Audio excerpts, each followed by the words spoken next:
Ya preparando el último programa del año, produciendo las últimas notas, sabiendo que esto va cambiando.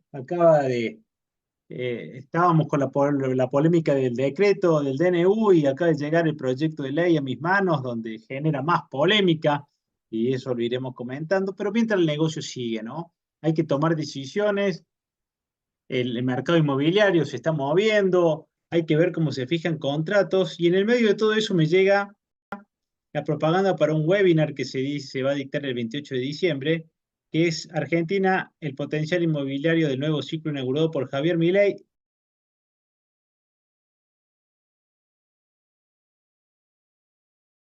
Y uno de los que exponen es un amigo de digestión que ha estado este año haciendo entrevistas, que es el licenciado Juan Pablo Vaca, que es consultor inmobiliario, era un referente, así que con la excusa de hablar de este webinar, le vamos a pedir que nos dé certeza sobre cómo ve el mercado inmobiliario y cómo resolvemos esta transición. Así que Juan Pablo, muchas gracias por esta entrevista con digestión. Hola Roberto, gracias a vos por la invitación y un saludo a toda la audiencia. Bueno, Juan Pablo, te toca hablar para el mercado chileno sobre el potencial del mercado argentino y los que estamos en el mercado argentino estamos tratando de entender cómo vamos a definir el contrato de alquiler, cómo va a ser el 2024. Contanos qué nos puedes contar. Sí, por un lado uno puede dividir las impresiones que está teniendo las primeras semanas del gobierno de Milei, ya sea a nivel local como a nivel internacional. Como bien decís, para nosotros es más incertidumbre que certezas, pero puntualmente el sector inmobiliario local lo recibe a Milei con muy buenas expectativas, ¿no? Y a nivel internacional, estas expectativas positivas se multiplican, ya que despierta mucho interés. Desde afuera siempre nos vieron de lejos como poco atractivo para las inversiones en general, y más aún en el sector inmobiliario, lo cual se agravó, sigo con esta visión desde afuera, ¿no? Se agravó desde el año 2020 a la fecha, y bueno, esta asunción de Milei fue un aire fresco para inversores de otros países que están interesados en hacer acciones aquí a nivel local. Por eso el interés, como bien indicabas en tu introducción, de por lo pronto asesorarse con un broker que estamos trabajando tanto en Córdoba como en Buenos Aires, con mi socia que también va a participar, Martu Orizalaba, ahí en la exposición. Y el objetivo es, por lo pronto, dar un pantallazo general de cómo estamos parados en estos primeros días de mi ley, pero yendo otra vez a tu consulta inicial, el sector inmobiliario local lo recibe con un optimismo importante, medido porque, bueno, conocemos las complicaciones que está teniendo, bueno, por las realidades políticas económicas, pero optimismo al fin. Y a nivel internacional, el optimismo se multiplica. La verdad que la visión de afuera para acá es muy buena. Eh, ¿Basado en qué este optimismo? ¿Crees que las propiedades van a empezar a cotizar hacia arriba? ¿Va a haber movimiento de dinero? ¿Es momento de hacer inversiones? Sí, yo lo podría explicar que ya con el anticipo que se venía un cambio de ciclo en base a las últimas elecciones y yendo para atrás en base a las últimas encuestas que se manejaban, ya el sector inmobiliario empezó a reapuntar, yo te diría a mediados de este año, eh, y cuando avanzaban las semanas y los meses y ya estábamos cerca de las elecciones, se confirmaba que iba a haber un cambio de gobierno, este repunte aumentó.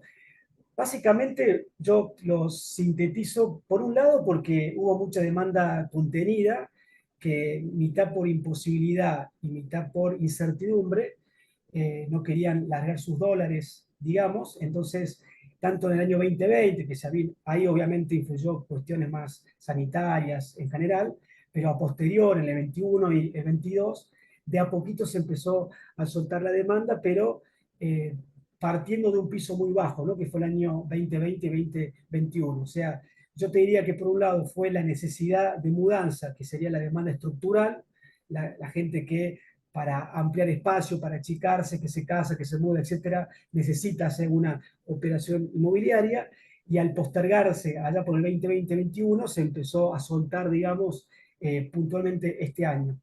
Y por otra parte, aquellos que no estaban con la urgencia de hacer alguna operación inmobiliaria decidieron hacerla porque se percibía, algo que compartimos todos, los que estamos en este sector, o la mayoría, que los precios están en su piso, ¿no? Entonces, se proyecta que ya es una cuestión, yo te diría, de meses. Me animaría a decir que en algunos nichos, en algunas zonas y tipologías, los precios ya empezaron a subir, pero a nivel general estamos en el piso, entonces también influyó eso, ¿no? Resumiendo, este año 2023 se soltó la demanda que necesitaba hacer una operación inmobiliaria y se juntó con aquellos que no tenían la urgencia de hacerlo, pero lo hicieron por la percepción de que los precios iban a subir. Y si a eso uno le suma esto que estamos hablando a nivel político, bueno, esto da como resultado un repunte del sector inmobiliario. Y a nivel político, obviamente, un gobierno con menos intervención en la cuestión de negocios, en las cuestiones más privadas, eso le suena positivo para el sector de bienes raíces. Y si bien ahora la foto del momento, como indicaba en la introducción, es complicada porque da cierta incertidumbre, yo creo que será una cuestión hasta que los patitos se acomoden, como uno dice, hasta que esto empiece a repuntar. Hay que pasar el verano. Antes la frase era pasar el invierno, yo creo que ahora los argentinos tienen que decir hay que pasar el verano, con la expectativa de que cuando ya empiecen a ingresar los dólares de la cosecha gruesa, ya por marzo o abril, eso repercute mucho en toda la economía, ahí ya el gobierno tenga más espalda para acomodar lo que resta, y a partir de, bueno, de segundo trimestre del año, abril más o menos en adelante, la economía en general pueda estar más estable, y lo más importante es tener un horizonte, ¿no? Así que bueno, yo como una primera conclusión marco eso. El corto plazo, no solo para el sector inmobiliario, ¿no?, sino para la economía en general, va a ser complicado, y como el ámbito del real estate apunta mucho a largo plazo, yo creo que ahí está el optimismo para nosotros, ¿no? El corto va a ser difícil, pero el largo va a ser, a mi entender, muy bueno. Si tuvieras que renovar un alquiler, eh, los alquileres que se van a renovar ahora en enero, febrero, en Córdoba, bueno, y La Plata, en Buenos Aires, que hay mucho movimiento de estudiantes que van a ir a hacer base, en Rosario algo parecido, eh, ya no tanto en Rosario, pero ¿cómo crees que, bajo qué normas se van a arreglar esos alquileres? ¿Conviene firmarlos? ¿Son extensiones de contrato? ¿Conviene renovar? ¿Cómo crees que se va a legislar eso o bajo qué norma? Bueno, el DNU entra en vigencia este viernes. Obviamente que aquellos contratos que ya se firmaron no cambian en nada, pero a partir de el viernes se libera un poquito las condiciones para pactar alquileres. En todo sentido, acá lo que va a primar es el acuerdo entre las partes. Lo que sí uno, sea como inmobiliaria y desde el sector, lo que se recomienda es amoldarse un poquito a lo que veníamos haciendo previo a que se dictó la ley de alquileres en julio del 2020, que en síntesis es apuntar a un contrato de 2 años, hacer una actualización más corta, digamos, o por lo menos con un índice confiable para ambas partes, pero pongamos en promedio cada 4 a 6 meses por la alta inflación, basándose en un índice oficial.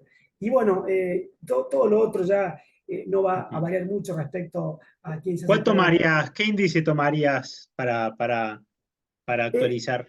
El IPC, por ejemplo, es una buena referencia Bien. porque respeta mucho, o si no también sigue en vigencia el índice, el ICL, que sería el de contrato locativo, que es el primer índice que empezamos a usar en julio del 2020. Yo creo que, en resumen, acá lo importante, ya que todos los índices son respetables, yo creo que acá lo importante es que la actualización sea más corta por la alta inflación que tenemos.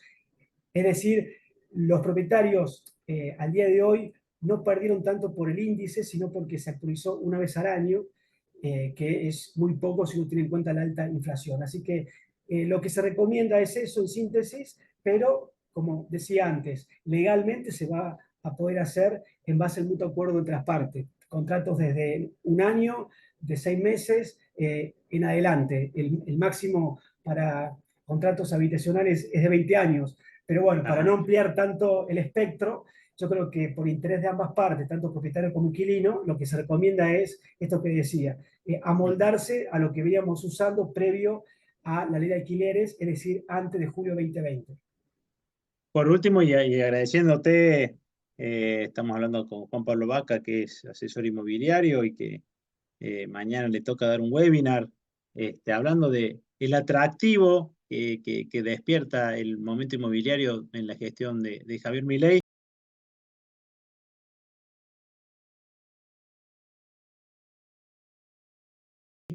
Te pregunto, ¿te imaginas la mejoría del segundo trimestre y a partir de ahí empezar a vislumbrar algún tipo de crédito inmobiliario?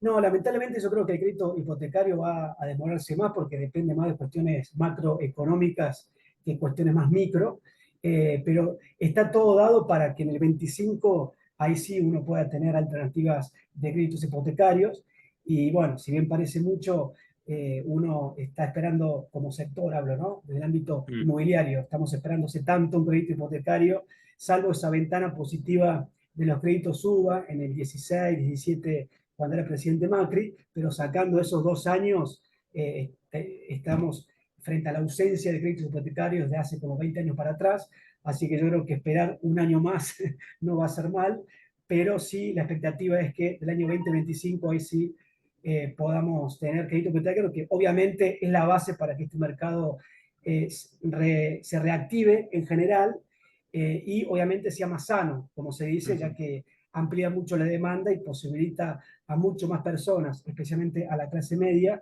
acceder a su vivienda, como pasa en los países desarrollados, ¿no?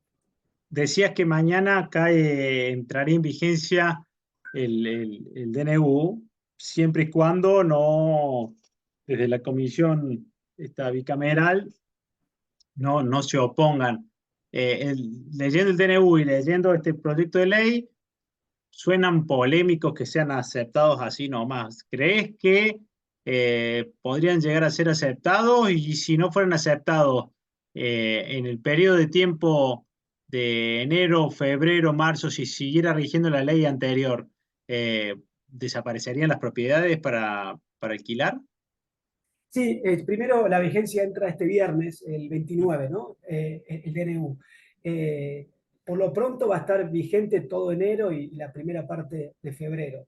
Y en relación que haya una modificación, yo creo que va a haber más de otras cuestiones que abarca el DNU y si hay alguna nueva ley de alquileres que dicte el Congreso, yo creo que va a estar más cerca del actual DNU que de la hasta ahora vieja ley de alquileres, ¿no? Que estuvo vigente del 2020 a la fecha.